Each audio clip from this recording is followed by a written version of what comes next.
What's up, everybody, and welcome to the Comment Writers. We are a Kamen Rider review podcast. Today on the show, we're going to talk about Kamen Rider Gotchard episode 44. I'm your host, Josh Meek, the Uber Geek, and I'm joined, as always, by my good friend, Toby Tobes. How's it going, Toby? Fantastic. So I thought of the greatest new business venture of my times. All right, am I going to get cut in on the ground floor here? Yeah. So the other day I went to the bank, and I was looking around the bank, and I decided, man, robbing banks is probably pretty easy. I almost cut you off to say the venture's not robbing banks, is it? And then you just said robbing banks right afterwards. So, okay. Yeah. See, you're ready. You're already a step behind. What do you? You're right. You're right. You know what? I think on the day that we go rob the bank, I will continue to be a step behind, and then I'll just keep on walking right past the bank, and I won't even be a part of it. That can catch back up to you. You can drive the getaway car, I believe they call it. Yep. But I was thinking about it because, so the bank I use is a smaller chain, and I've watched a lot of specials and news shows about wow, this person robbed 27 banks before they get caught. So I was looking around, and this place is so lax that they have these giant containers of coins, pre-rolled coins, $200, $300, $400, $500 worth of coins, and they're just sitting on their freaking rolling chairs. There's money just haphazardly strewn everywhere. It's all old, it's all older women running the place. Yeah, that's true usually. Yeah. So they're also screwing around. The one lady was like, "Oh yeah, how's your day?" Oh, and then it's kind of wander away. But I really think that I could just walk over and drop them the note that just says "May I have money, please?" And I think they'd even give it to me then. And it's almost like a victimless crime because I'm stealing from the bank, and banks have money. They're insured too, so you're stealing from their insurance. Yeah, the FDIC. That's what they pay for. Exactly. Up to 250,000 or something like that. Yeah. But yeah, it seems banks don't have consciences. They're not moral entities. Yeah. Yeah. But it is a federal crime. It's not really a misdemeanor. If you're signing up for a bank robbery, you're signing up for the danger of having the book thrown at you, I feel like. But counterpoint, I'm already bald, so any wig would fit me perfectly. So I'm almost like a chameleon when I do this. If I take my glasses off and put on a blonde Goku wig, no one will ever notice me. You're just gonna go full Agent 47 at this point. Yeah. No, I'm going full. I'm going full Super disguise. Saiyan, Josh, and I'm gonna go with my spiky Goku, and I'm just gonna borrow a couple $1,000. I was trying to gloss over your Goku wig idea, thinking maybe he'll workshop a better one, but you seem married to the Goku wig at this point. So, well, if I try to explain a plain wig, that gets us nowhere. I might as well make it flashy because if I'm gonna get on the news then too, or the FBI is gonna post #1 most wanted lists, and it's just gonna be me in a Goku wig, and that seems like that's fame. That's instant fame. Listen, you're the one who's got the bright ideas here. This is definitely your idea. What do I know? Legally, I'm saying this is definitely Toby's idea. Legally, this is 100% Toby's idea, and I'm not involved. But is fame what you really want to go for if you're a bank robber? I feel like notoriety is the opposite of what you're looking for if the goal is to steal a bunch of money and then get away with it. That's why we can't go too far. I just need them to post the picture and be hey, we're looking for this person. And from that point forward, I just never wear the Goku wig again, which I'll be honest with you, after the past 41 years, I've made it 41 years without doing it so far. So it seems like it's the easiest thing to not repeat and fall into the trap of reusing gimmicks. You've never put a wig on? Have you put any wig on in 40 however many years? I did once or twice for Halloween costumes. And again, because it pops on very easily. How's it feel? Does it feel good having the locks? It's itchy. When my baldness starts sweating, it gets a little gross up there. And then it's pretty freeing when I can just take my hair off. Unlike how you can't. You have hair. I can't. But I can take my hair off, and it's beautiful. My hair is pretty short right now because I had longer-ish hair for a long time up until pretty recently. And it got to be so annoying because it was I don't really like doing my hair and I'm not good at it, but I had a haircut where I had to do my hair in order to look presentable to the world, if that makes sense. Because Because so basically it was like it's long on the top, and I had to put product in it so it would go back and kind of stay like laying down. And if I didn't, it was just like this long hair would just like fall over my face, and I looked like a crazy person. Um, and I hated doing my hair. So then, and eventually it got so long too that it was like I would feel that desire that you're talking about. I'm just like, I wish I could just take this off for a while. I just wish I just didn't have this on my body, but I can't. Right? I can't just take it off and then put it back on. So anyway, I cut my hair really short recently, and it's been a real life improver. See, It's really nice now. Yeah. it's like a Don't have life to spend hack. much time doing my hair. Yeah, exactly. It washes so much easier and faster. So I'm definitely, especially in the hot summer, like I'm so into like super short hair now for the hot months. See, everyone made fun of me for being bald. But I have ideas. No, I have a lot of yeah, ideas, Josh. I try to bring them up to you as much as possible because I need validation in my life. But, yeah. you know, that's where we are. Making fun of you for being bald is so like there's so many things to make fun of you for. It's like it feels like cheating to go for the baldness. Right? Like that's the one thing you can't help either. Like I'm going to make fun of you for things that are fully in your control that you are just obstinate about, right? I'm going to make fun of your lack of reading, your name I remembering, can't help. I can't any read number of either. other I things. can't help. I can't read. All right. I blame the Toby, internet for that. speaking of bank robbery, I was um going to say, speaking I of reading, let's read some email. I'm not. We're not there yet. I got things to say here today. But speaking of bank robbery first, I saw a video this week that made me I was never planning on robbing anything, but it definitely cemented the fact that I'm never 100% never trying to rob something because it was like a nail salon. So it was like the security camera from a nail salon. This guy storms in. There are like two customers and one guy behind the counter. This guy storms in. He's pretending like he has a gun in his jacket, and he turns to the customers and he says, "Empty your pockets. Give me all your money." And they just stare at him, and they don't react. They don't move. They don't do anything. And he just stands and stares back at them while he pretends to have a gun. And then finally he gives up on them and turns towards the guy behind the counter, and he says the same thing. He's like, "Where's the money? Give me your money." And the guy behind the counter, the phone rings, and he takes the phone call. He doesn't give him any money. He doesn't even like acknowledge his presence. He just takes the phone call. And then the robber just stands there. He looks back at the two people who he tried to rob originally. One of them is like leaving. He yells at her again, and she just kind of like puts her hands up and then keeps walking. And then he just like meekly leaves, and he doesn't get any money. And that would be me if I tried to rob something. Like I would walk in, everyone would ignore me, and I would leave out of utter shame. I think if all those people just blew this off in the way that you're presenting to me, either A, they've been robbed so many So many times, times they right? just don't give a Yeah. fuck anymore, or his presentation was so poor of having the fake gun or whatever the hell it was that they were just like, we're not even gonna acknowledge this child. And they what's it called when you like block out someone like not stonewall? You're Great. just gonna ice him out. You're just gonna stonewall him. What I think it actually was, if we're trying to explain it, I think there was maybe a language barrier.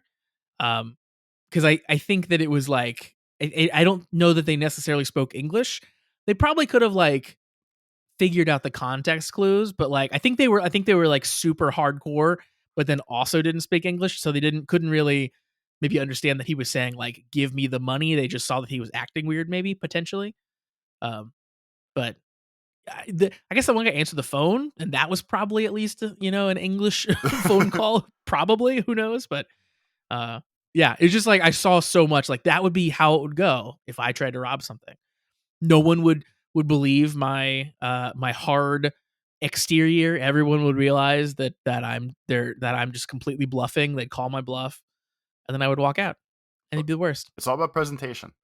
Yeah, this Yeah. person that the robber didn't commit to the vibe.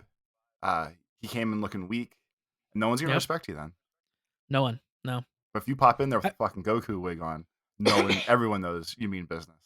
And that's committing to the bit. and Yeah. everyone's looking at you, and you're gonna have everyone's undivided attention. And that's why that was the best part of that plan. I got one more story for you here today. So, Toby, today I bought the Nintendo World Championships NES edition game for the Switch. Okay. Uh, just came out. I bought it today.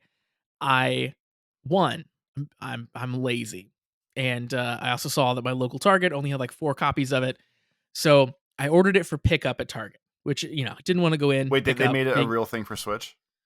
Like Yeah, it's a it's a remake real of game. the super expensive ass, hyper rare like NES cartridge from So the old days. kind of. So that's part of the story. So it's a game. Basically, it's like a game with like little mini challenges, um, based on classic NES games. So it's like collect as many coins as you can, and like kill as many enemies as fast as you can, like those sorts of things. So like you beat challenges to unlock more challenges, and then like you progress through the game like that. So it's like little bite-sized chunks of games, that are like kind of based around like speed running type challenges. So that's kind of what the game is.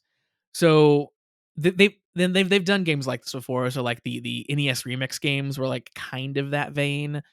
Um, but that's the vibe is what this is. Gotcha. But the physical copy, which is what I wanted to get, it comes with a gold NES cartridge. And I was really excited about that, right? Because I have an NES still hooked up. I was like, Oh that's no. cool if I can get an NES cartridge. I didn't really think about it. So I get the thing, and it came with other things too. I was excited to get. It had some pins that I was gonna like display and things like that. So I was okay buying it. And I like physical Switch games just because I collect them. So I wanted the physical one anyway.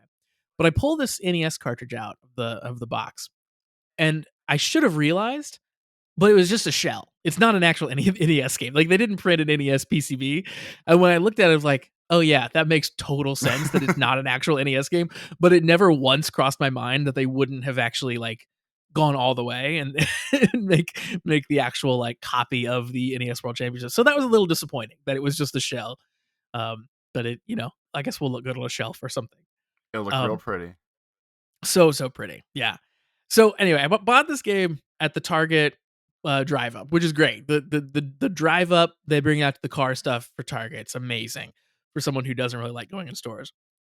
But I noticed when I brought up the app, Toby, uh, to tell them that I was on the way, there was a new option I'd never seen before, which was add a Starbucks drink to your order. I'd never seen this. So you can add on a Starbucks drink, and when you pull up, they bring out your Starbucks from the Starbucks that's inside the Target out with whatever you get. And let me tell you, this is I know that you can spend more money on food and on items and on experiences, but this is the most luxurious thing I've ever done in my life is having someone bring out a Switch game and Starbucks from Target and just bring it to my car. It felt so like stupid and extravagant and dumb because it was like, yeah, I could have just walked in for these things, but now this person is bringing it to me because I told them to in an app. It was so silly. With I know you have some sort of morality, we'll call it. You don't feel at Uh-huh. all awkward when Oh, when a Target worker walks to your car and says, "Here's your order, sir," and hands you a Starbucks in a video game. I did a little bit this time. There was a little tinge of because also he seemed like he was like not having a good day on top of it. Um, so there's a little tinge of like, oh yeah, I'm a piece of crap here. But I was more like just laughing at the absurdity Oh of it yeah, too. On top of it, just like because it's silly enough that I did just a video game for Target pickup, but like a video game and then walk over and get me the Starbucks on the way out is just extra funny. the other Um, day my cousin was up visiting and he wanted Panera, so he ordered it from Uber Eats. So uh-huh. after he put the Panera order in, it said, "Do you want to add a drink or like add Oh anything else?" yes. So he added Starbucks, thinking that like okay, they're gonna grab my Panera and my Starbucks. Uh-huh. Apparently, it actually just grabs a random different driver, Oh, I didn't know so that. like they don't charge you extra fees. But then we had two drivers coming to my Gram's house with lunch slash his Starbucks, and he was so embarrassed before the order came that when the driver got there, we knew the driver arrived, and I was like, "Well, let's go get the door." And he's like, "Oh no, my back hurts. I can't get off the floor." Ah, so I was like, "Oh no, I got this." So I just walked over to the door and answered it because the guy was still taking his picture, and I was like, "Oh, thanks for the drink. My cousin's lazy. He's over here, but he can't get up." So the guy like giggled and walked away, and my cousin was dying. But it's the same vibe. Like he didn't do it on purpose, but I think ordering like, and you didn't do it on purpose. purpose either. Like you drove to the store at least, but like Uber Eatsing a drink from anywhere is god tier lazy, and that's like Yeah. absolutely like the worst part of this plan. So I've done that. I've done his exact thing where you order food on we usually use like DoorDash. So I think when DoorDash does it, it's not a separate person. They send the same person who's bringing your original food, because the one time that I've done that where they do the add-on, one singular person brought the whole order Yeah, basically. No, actually, I take it back. I've done it twice. So the one time I did it, I was letting my wife sleep in one weekend, and I think I wanted like donuts or something. So I think I ordered donuts and then tacked on Starbucks coffee, because it was like, if I'm gonna be up for like hours alone with like a baby, I feel like I earned the right to send someone on an extra errand. the that privilege. that felt cosmically okay to me, because it was like, yeah, this was like early on in having a kid. It was like, I'm barely surviving here. Like, I just need this Starbucks brought to my door. Gotcha. And then the other time that I've done that add-on thing was, I think it was when we had the whole house had COVID. So it was like, I think we ordered food, and then also I added on like getting supplies from CVS, like a couple things we needed from CVS, which felt again a little justified because we're all laid up with COVID. But I agree, that is a ridiculous like privilege thing to do. And just a drink ordering is ridiculous because it takes so long to get there. Like by the time it gets there, like people that like DoorDash or like Uber Eats like a milkshake, especially, like what, it's awful by the time it gets to you. It's all melted. Like what are we even doing here, people? It costs you $20 and it's melted. Because then you complain and it's free, I guess. I guess so. Yeah. Yeah, like the height of the pandemic, we definitely ordered food a lot more than we would have otherwise, and we definitely had to like cut way back on that, because it's too convenient, and then it like obviously racks up and gets so expensive so fast. Speaking of not expensive so fast, we have a Patreon. We do have a Patreon. It is not expensive at all. $3 a month, Toby, gets you access to all of our bonus content that we do. You can check this out over at patreon.com/the comment writers. We watch tokusatsu shows, and then we show them to you, and you get to watch along with us. Currently, we are watching Boon Boomager, which is just our love, our dear, our wonderful, perfect Sentai show. And I have comments And we were about watching. that as we get to the real episode today. Okay. And then we are watching Kamen Rider O's as well. So if you have any interest in watching us, listening to us while you watch those shows, sign up for the Patreon, patreon.com/the comment writers, and you can watch along with us. You also get access to our Discord with the Patreon patronage. And our Discord is very fun, Toby. We have a lot of fun people over in the Discord. And one of the things that you can do in said Discord is ask us questions. We have an episode questions channel. We've got a couple questions over there. So let's dive into those right now. First question comes in from Liv. Liv says, without spilling any spoilers for Gav, what are y'all's favorite candies? And what would your Kamen Rider form look like based on those candies? Or, if Toby's distaste for chocolate and ice cream extend to all candy, he may substitute his answer with a savory snack. Should I go first? Is that is Yeah, that take is it that you away. want? Yeah. So the one thing I can tolerate is like every once in a while I get in like the gummy worms zone. Okay. So like I guess gummy bear form would be like gummy bear form for the Kamen Rider thing, and then just gummies generic general for like the favorite candy. But again, like I don't really want candy. I would go chips, like a chippy Yeah. Kamen Rider, like not legally nondescript Doritos, perhaps. Yeah, I'm with you. I think probably would be more interested in being a chip person.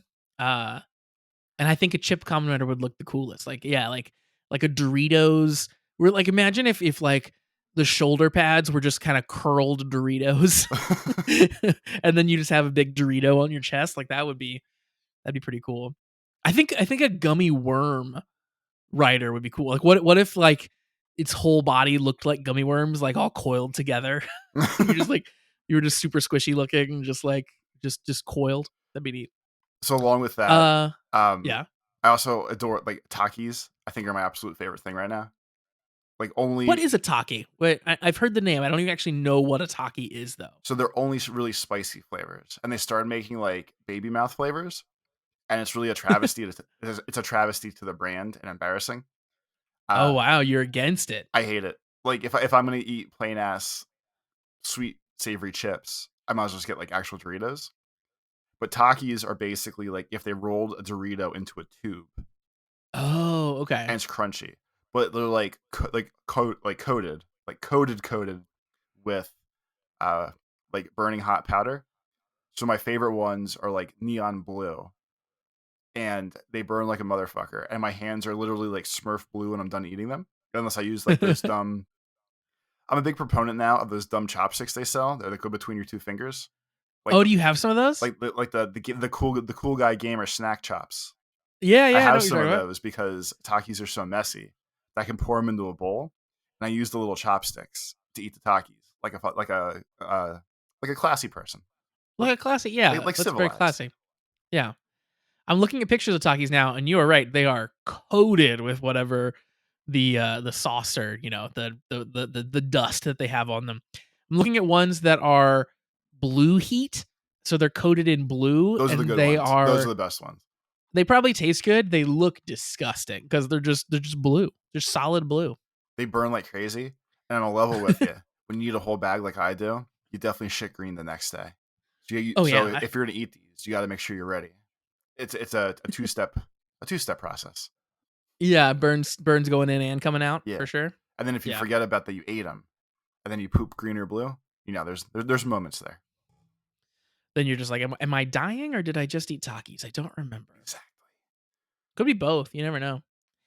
Uh, I'm gonna go a little off the beaten path here for my snack because one of my favorite snack time things is making up a good batch of pizza rolls. I love a good pizza roll.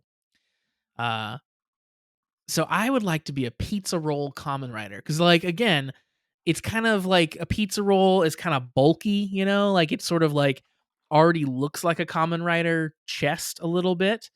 And then whenever you make a pizza roll, if you haven't ever done it, they ooze out a little bit of pizza. A little bit of red typically comes out the sides on occasion, at least on some of them.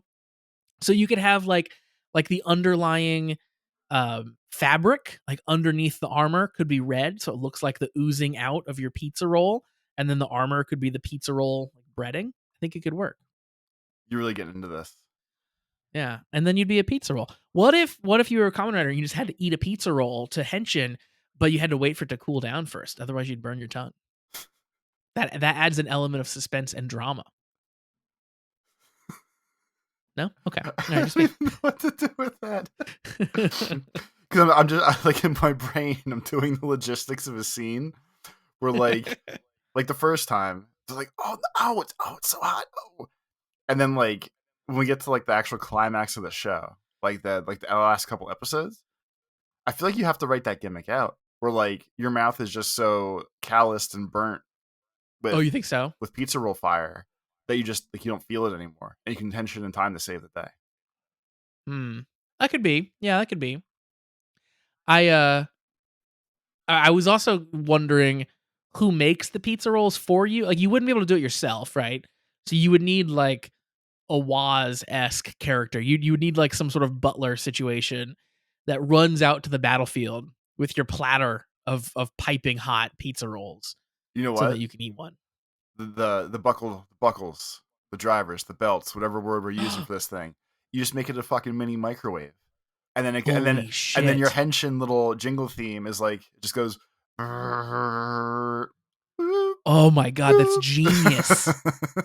Yes, the whole buckle, the whole driver is a microwave and the gimmicks you put in the microwave and you microwave the things. That's amazing. See, It can have a little turntable that spins inside. That a light comes on, and then it spins the gimmick inside, like it's on the little little rotary plate. Oh, that's amazing. we can't top this now. We might as well just stop. No, This is this is it. we hit gold. We have done it. Trademark. Toei, you can't have that.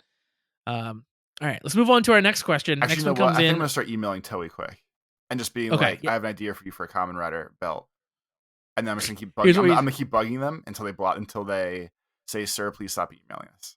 Yeah, please don't. They'll hire a translator just to be like, please don't do this anymore. We just need you to stop. I will write myself a letter with this idea and leave it sealed. Little poor man's copyright there. Our next question comes in from Charlie in our Discord. Toby, Charlie wants to know, what Kamen Rider do you think has the most skibbity riz? I think Charlie needs to get the hell out of the Discord. What is, so I know what riz is. It's charisma, right? I get that part. And I know skibbity comes from skibbity toilet. But are kids really out there What the hell is combining? Skibbity Toilet? Oh, you don't know skibbity No, toilet? see this is why he's gonna get thrown out because we're getting in the zone now where like we've helped guide others in the past, and I feel Sure. like we've watched them grow and bloom and blossom into like better humans than us.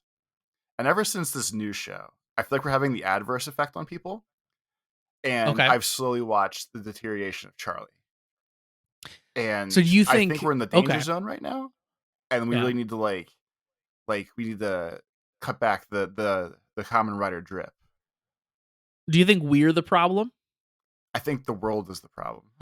Okay. The world Because and like, the world and memes are the problem. yeah, But memes. Charlie's a meme.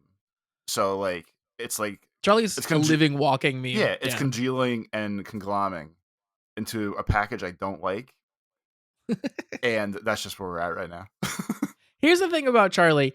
Charlie's a very, very sweet person. Charlie likes to play a bit of a Joker type character sometimes, in his interpersonal relationships on Discord. Um, if any of you out there in listener land remember the toilet hot dog, that was also Charlie here. So it doesn't come as a shock, I guess, that Charlie's asking questions of this caliber. But it is still a disappointment for sure. Yeah, I want I you to think that. know that today.com, like the Today Show itself, Okay. had to post an article a couple months ago that says, "Why does your teen say skibbity?" And that Okay. tells me that we are way too far down this hole. Apparently, it means it's a word used to start a convo, specifically a conversation filled with brain rot. So I'm gonna say that this is on brand now. Like Charlie is the brain is fully rotted. He's effectively a zombie at this point. Uh, he skibbitied all his riz out the door. Yeah.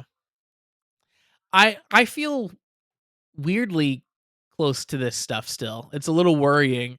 It's a little worrying that I know what these things are from, at least. I don't necessarily feel in touch with them, but like I'm not 100% out of touch yet either, and that's not by any trying on my part, and I'm a little worried. I feel like I should be more out of touch at this point. Like why You should be I'm where I'm at, and you're not, right, and that's concerning exactly. for you too. And again, Exactly. I feel like the Discord is the problem. That you can sign up for $3 a month at Patreon.com, but that's irrelevant to the fact that the Patreon is still a problem. Yeah, I'm like 36 years old. I shouldn't know what skibbity is, but here we are. All right, now that we've covered that nonsense, Toby, we do have one more form of people being able to communicate with us, and that is via email. Our Uh oh. our email address is cast at commonwritersucks.com. Once again, that is cast at commonwritersucks.com. Send in those emails. You can talk about anything you want with us. We got an email this week from our friend Shade. Shade says, "Greetings, fellow gotchheads. It's time for us to gotcha again. But first, last time you guys talked about the new gimmick item having old writers on them, and Toby, for some reason, used X8 as an example of a season that never did it. Toby, that was literally the worst example you could have chosen.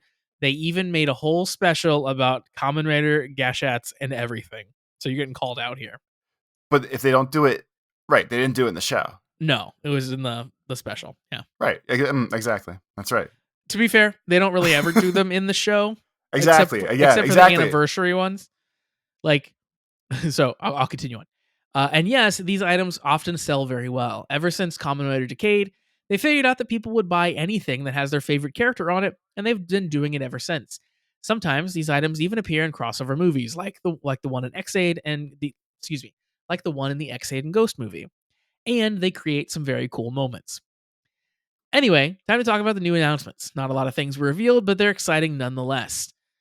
So the actual first trailer for the Gotchard Future Daybreak movie is out now. I think I'm to the point where I'm not watching any more trailers for that movie because I'm just excited to see it. So I'm gonna try to stay fairly unspoiled for it. But we do know, Toby, now that the movie will take place between episodes 43 and 44. So between our last two episodes that we just have watched. So that'll be interesting. Put that in the back of your brain whenever the movie is finally available for us to watch months later. And Shade says, normally I'm not super excited about Kamen Rider summer movies, but for some reason I'm really stoked about this one. What we've seen so far all looks really, really good. I agree. I think what we've seen so far does look awesome. So like if it's between 43 and 44, that's right in the sweet spot of it being between a good episode and a shitty episode.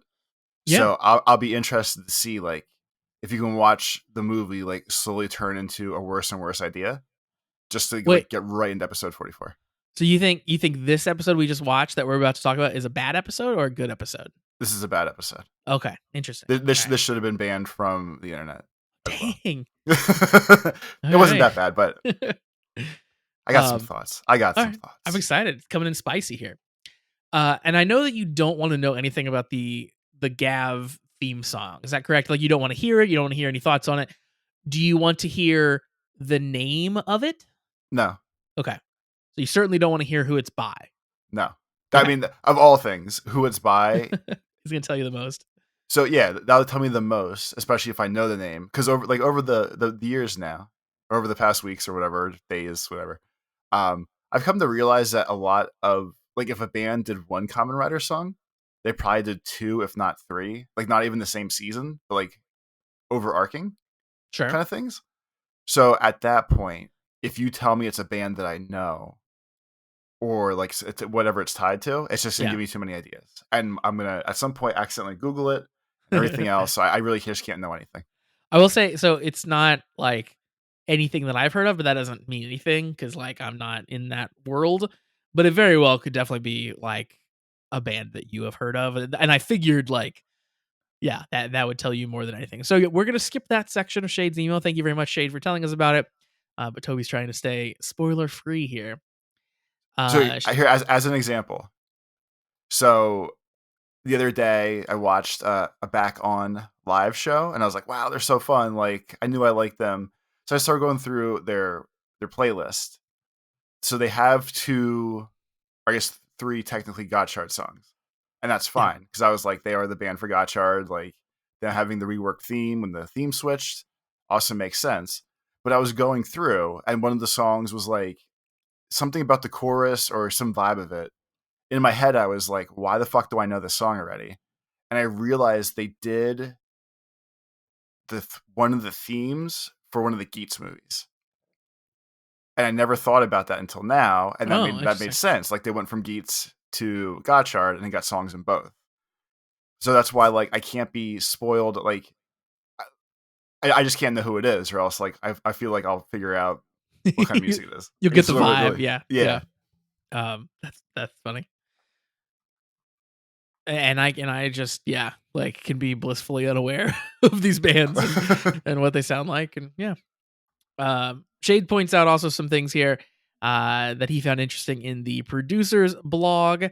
So first up, quoting, during the very early stages of planning for Gotchard, main producer Minato had the opportunity to ask Riku Sanjo, the main scriptwriter for Kamen Rider Double and Zuden Sentai Key Ranger, about his opinion on, quote, card-based stories. And he told him about something called the Undead's Dilemma.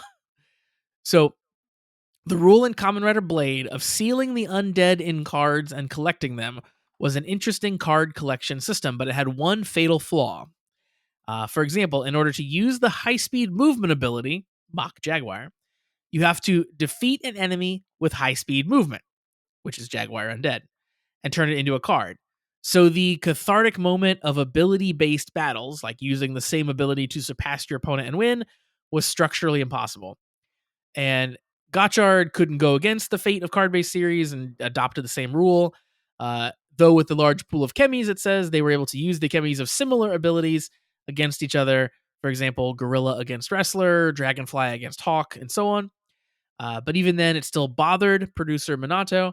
And what saved him was a new rule that we got introduced to in this episode, which is once a human has turned into amalgam, the chemi factor remains inside him and can be turned into amalgam again now without a chemi.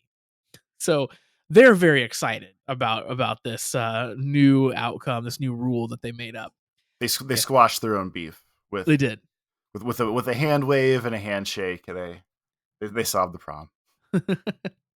And then Shade points out the last interesting thing here from the producer's blog, that since this is a two-parter, this two-parter is a sequel to the Kyoto School trip arc.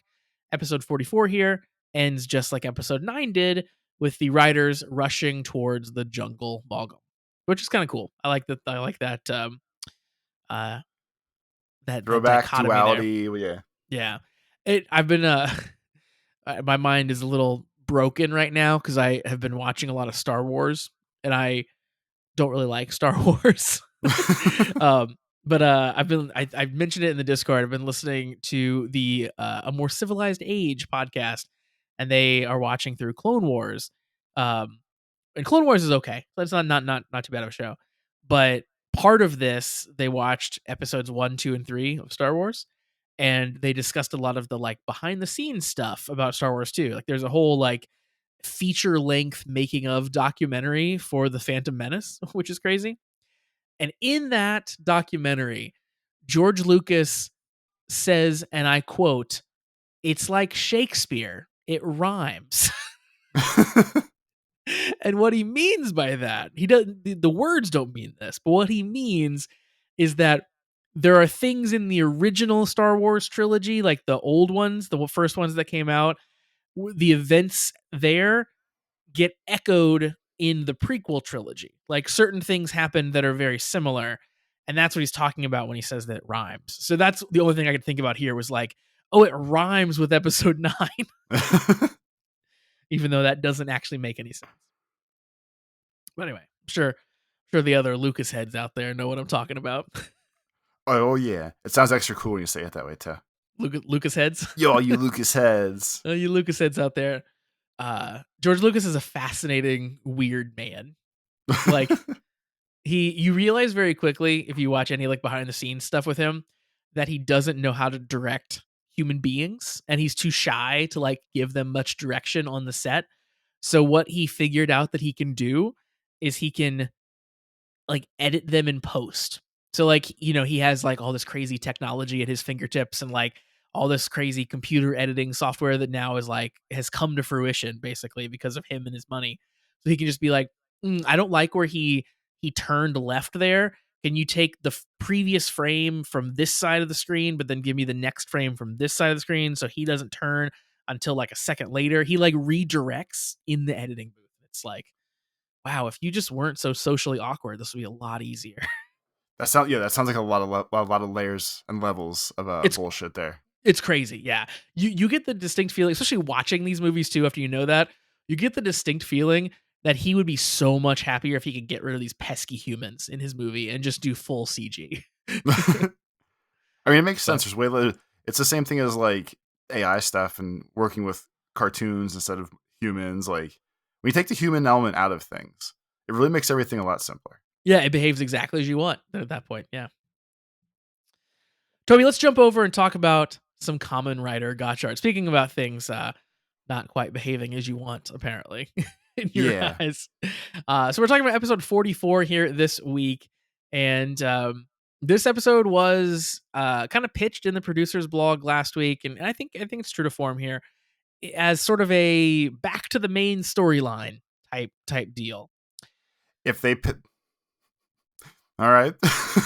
Well, like we're not off doing like the Congo laboratory stuff. We're not doing a side story for, any of the side characters. Kind of we're back to, you know, like mainline things. I feel like it fits, right? well, well, I would call this a side story for a side character, and it wasn't even a good one.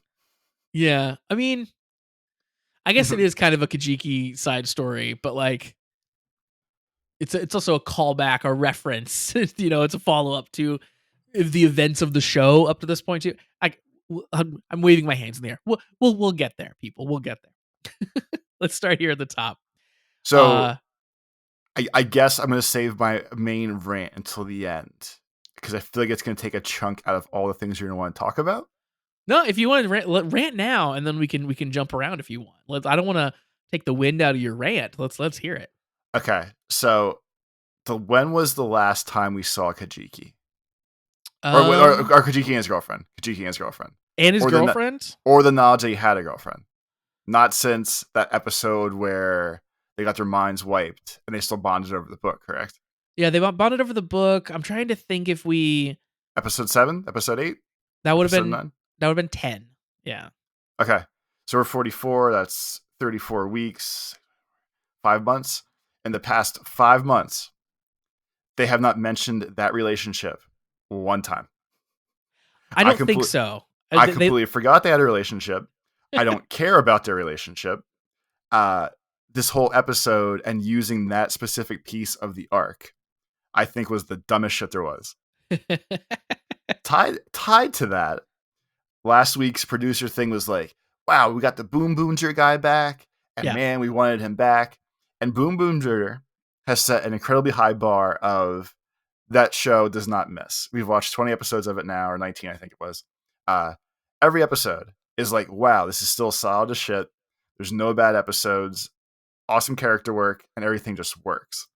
So somehow they got the guy that's technically the magic sauce from Boom Boonger, and he made a freaking like 10-minute version of the Butterfly Effect starring Ashton Kutcher, but with Hajiki. And like, sure, like we're dabbling in like, hey, remnants of all the damage we've done over the past I don't know, 43 episodes. Yeah, yeah. And I get the vibe of why that's something to address. Like we're coming towards the end. Hey, like we've wiped Kajiki's mind like 7 times now. Maybe we fucked his brain up. That's all fine. But like tying it to the gimmick of they broke up with each other, but they both thought the other one broke up with them. And then him just screaming my head all the time. And like the slapsticking it in with like, wow, that's a Hopper. Wow, I think I saw him before too. And they like mind wipe him again and he screams because his brain's probably hemorrhaging from all this this Yeah. mental damage that's going on. Like it's just the weird, like it's not as bad as the legend shit. But like no part of my mind makes me think this is like a solid episode when there's like 5 episodes left. Like what are we doing? I'm pretty high on this episode, so I have the opposite opinion. I think of you. I see where you're coming from. I you're totally right. They haven't made a point of like, hey, Kajiki and this girl are staying in touch. Like if they've mentioned it at all or like in passing, it hasn't been a focal point. We definitely haven't seen her really since then. Like Um, and that's really the problem. Like he went to the mountain temple to yeah. visit the mom, and like she wasn't there. He didn't like shoot her a text while we were there of like, hey, just checking in on you, seeing how you're doing. But for a relationship that was built in all of 2 seconds at technically the end of the one episode and never addressed again, and for that to be like the focal crux of, wow, my girlfriend sent me a bad text message, I'm sad. Like, no, not for me. So you know, the Kyoto school trip arc from those early episodes was like a big turning point in the show for me. Like I remember that being like the point where it's like, okay, I like these characters. I like this show. It's very different than Gates, but I like what they're doing. That felt like the beginning of them like kind of starting to get their footing as a show sort of at that point. And they, it was often a different setting. I thought it was a fun setting.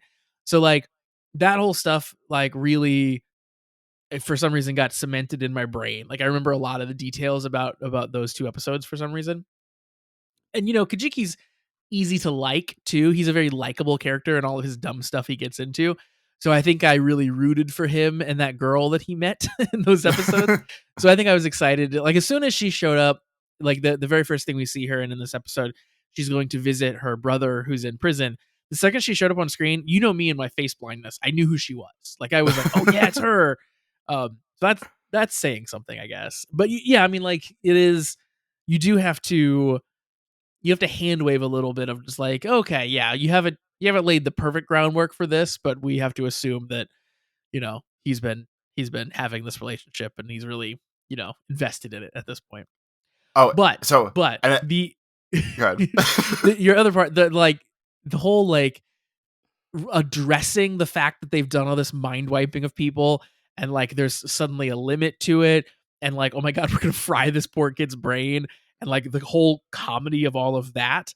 One, I love that they're addressing it because it would have been so easy just to like hand wave, never really talk about the morality of wiping people's memories, never really bring up like the dangers of it, and just have a show, right? It's super easy for them to do that, never touch on it. So I love that it's like we're getting an episode now where it has consequences and where we're seeing what happens. And also it in terms of like it fitting into the last few episodes here, I think it makes sense because one of the lines here, I believe it is Sabi runs over to Hodoro and basically is super excited. Is like, are you listening? All the people who we've had to make forget about chemis, we can give them back their memory. So I think what's going to happen is we're going to decide, you know what, like screw the alchemy academy rules.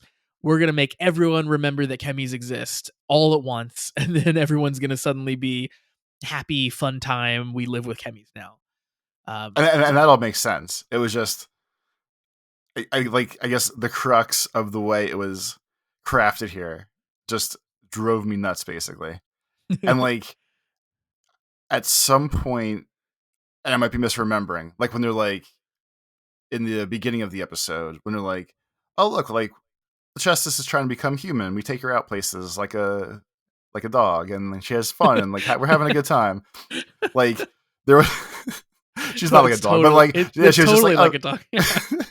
we took her out, and like that's fine, and like I don't like effectively I don't have a problem with that stuff either. But like at some point during the conversation about Lachesis, and I might be misremembering, I feel like there was a comment of like, well, the person that she was built off of is still part of her, so that's why she can like find humanity and find joy and have fun. Right? That was Yeah. something sort of Yeah, okay. that's a pretty core thing they introduced in this episode. So like I maybe wrote down the exact wording here somewhere. But we find out essentially, yes, she has a human essence inside of her. So then they decide, oh, she was based off a real person.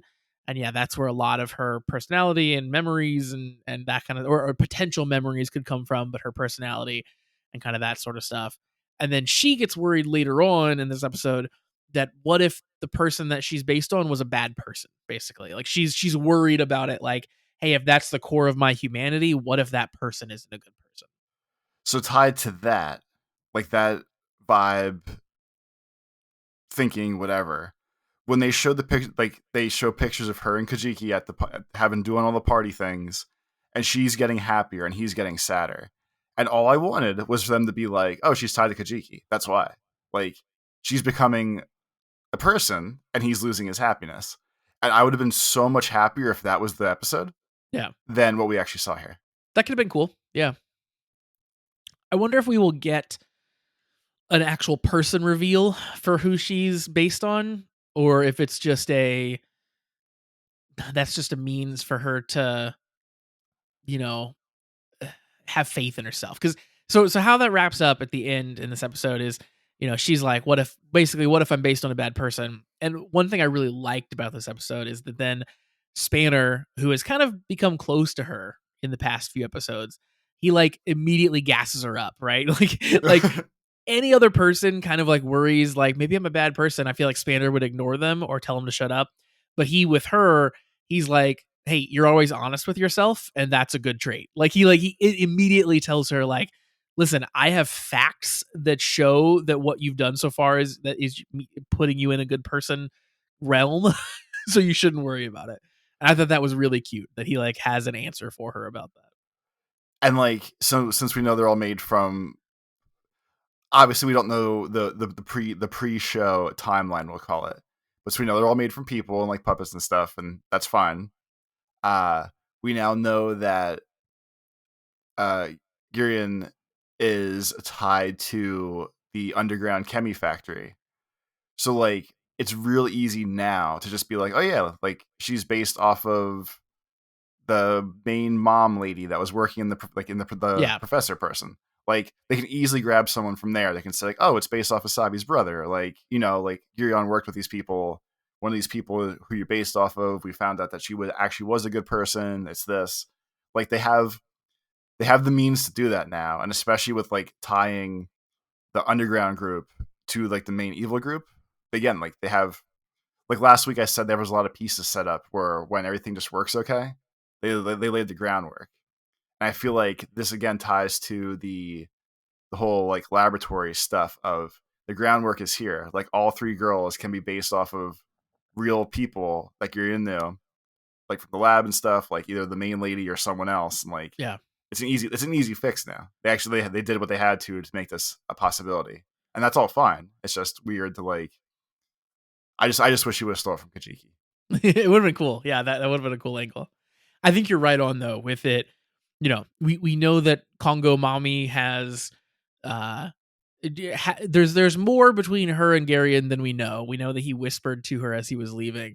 So I could 100% see um that Lachesis was based on her and Atropos was based on the little girl with the iPad or something like, you know what I mean? Like I bet that like I bet we could totally tie those together and that could be the twist there. That would make 100% sense.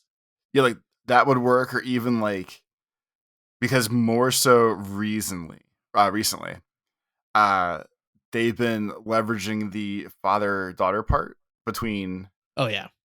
Gion and the smallest sister. So even with that stuff, they can all you have to do now is say like, oh yeah, like Congo Mommy and Gurion had kids, and the kids got taken away, or like the kids are the Abyssal sisters, or like he had a daughter that he lost, and he was so sad and traumatized by it that his only solution was to use his evil magic to make a doll and bring back his like kid. Yeah. And these are all like doable things now because of what we know. Like they set up to give us so many options for the app for that. So it'll be interesting to see if they take, like, it'll be an awesome swerve if like in episode 2 they're like, oh yeah, by the way, like he had kids, but there was an accident or something, or like he always wanted kids, so that's why they all call him dad, and like shit like that. Yeah. That'll be interesting. My well, I guess we also know that he's a doll now too, right? We Yeah, learned that recently. So, you know, I don't know. Like my read on the whole father daughter thing with him and Atropos is that it is pure manipulation. It's not him being sentimental. It is him knowing that she wants a father figure and him saying the right thing to keep her in that's rude of him. He's even eviler than I thought. like, because the last 2 episodes, he has drilled it into her, right? Like, oh, come here, you're such a good daughter, and like he keeps doing it, and it just feels so disingenuous. And I think it's just a manipulation tactic, but We shall see. As the people say, we shall see. we shall.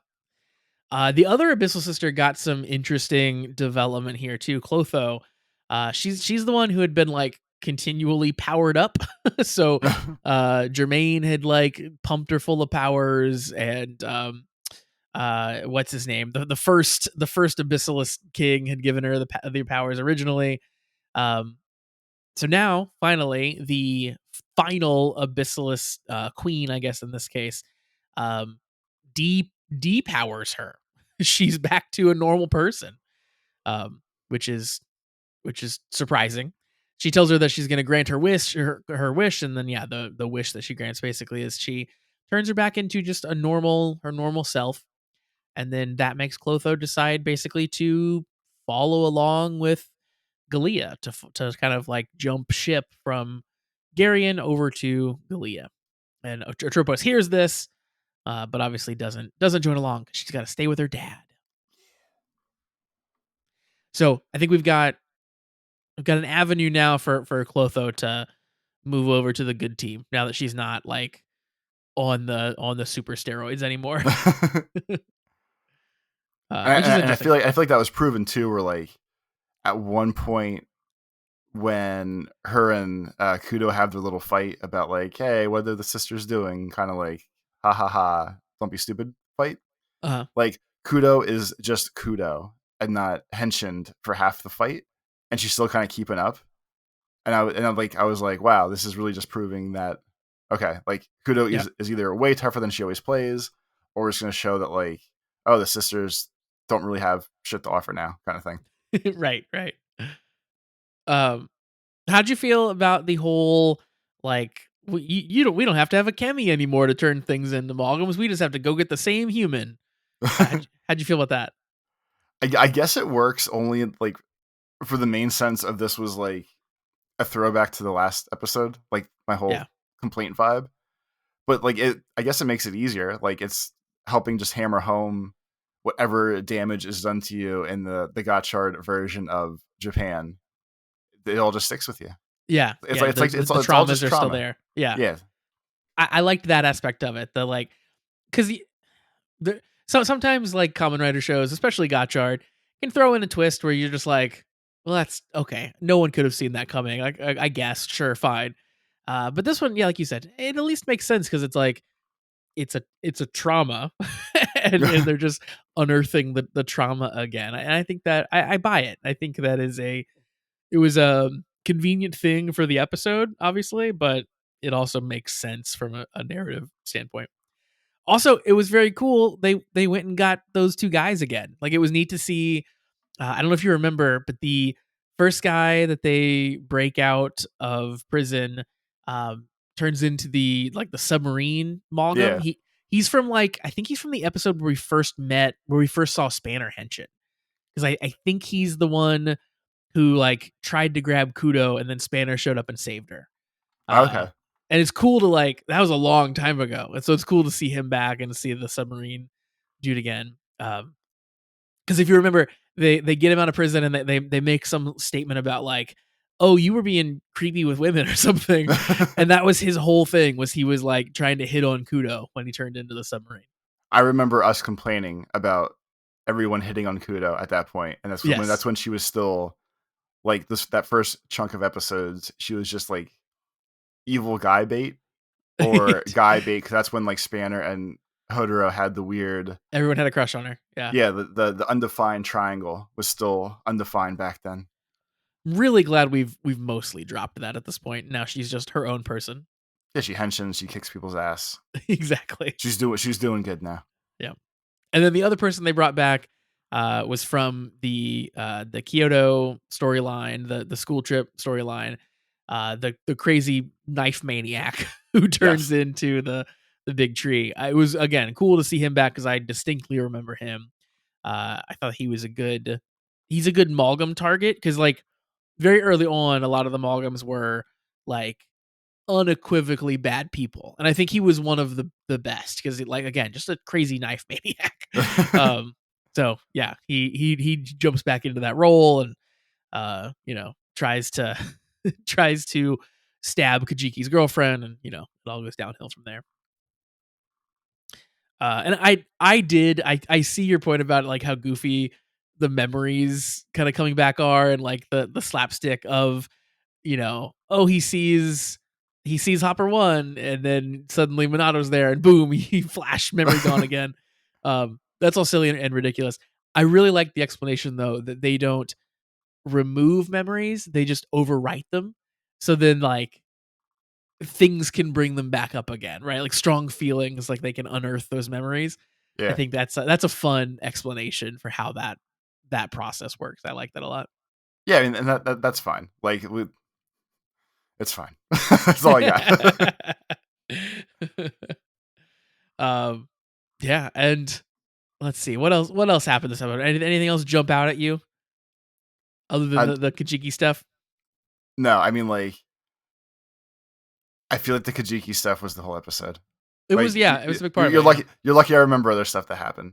Like and um when they did at one point when they had like the deep mariner Kemi evil guy and Hodoro fight underwater just because Yeah. like ha ha ha he's a submarine. And that was one of the ones that were like the weird shitty CG because like it didn't look like they were in water either like through their movements or the background they put on the screen. Yeah, it wasn't So like great. that was kind of like that part was kind of crappy. But like yeah, this whole arc of episode here, like the Spanner and Lachesis angle helps make it work. And I think when they decided at the end, like, hey, just give Kajiki all of his memories, just let him be, let him be.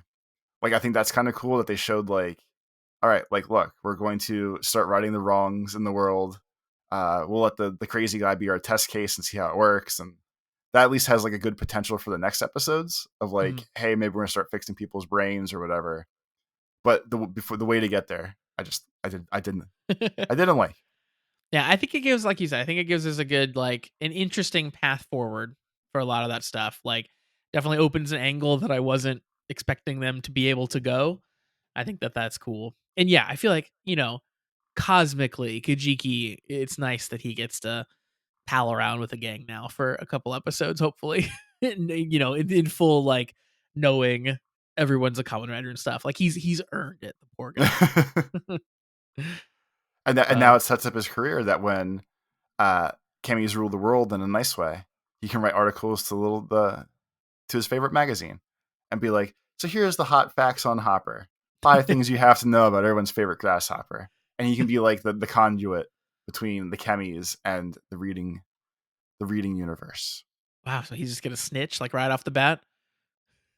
No, I'm saying like when they're actually in the world where like people know that they're Oh, okay. things. Gotcha, Like gotcha. like buying like a birding book. Be like, oh, that bird's a crow. I never knew that. It was just always yelled at me. Like he'll be the one that's like, yeah, like this is what Hopper is. He's nice. He'll do this, or this dumb dinosaur will just he'll root you on. If you need support and you see him there, man, he'll gas you up like you wouldn't believe, and he can be that guy.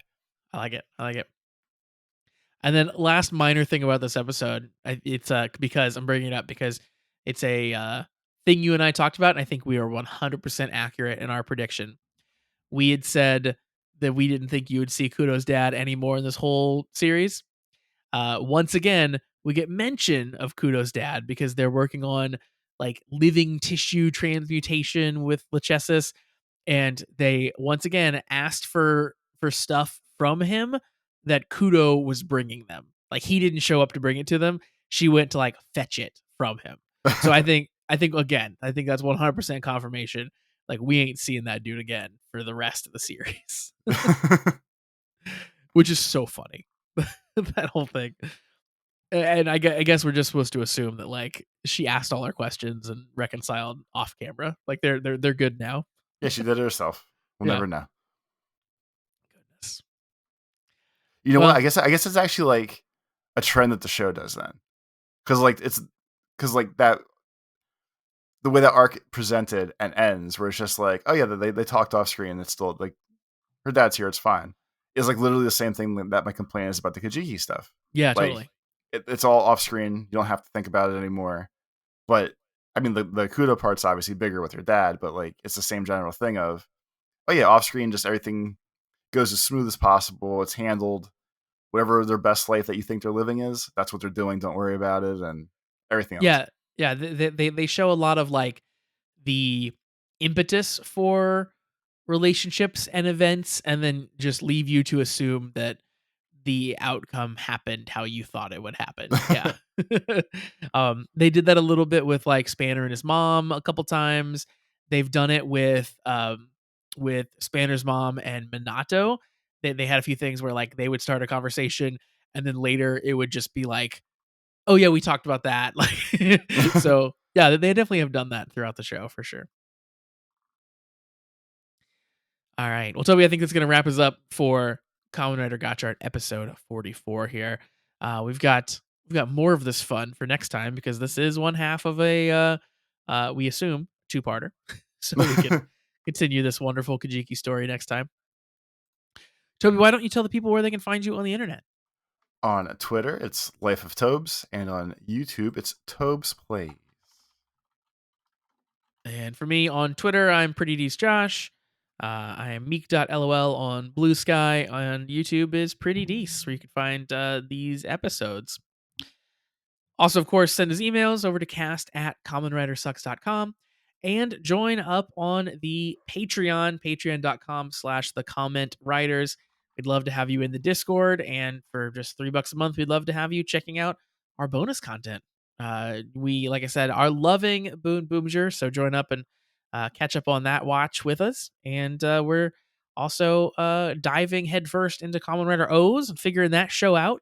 So plenty of time for you to catch up and watch current with that with us too if you sign up. So once again, patreon.com/the comment writers. All right, that is going to wrap us up for this week. I'm glad you joined us all for this this journey through episode 44. We'll be back next time to talk about episode 45. And until then, have a great week, everybody. Peace.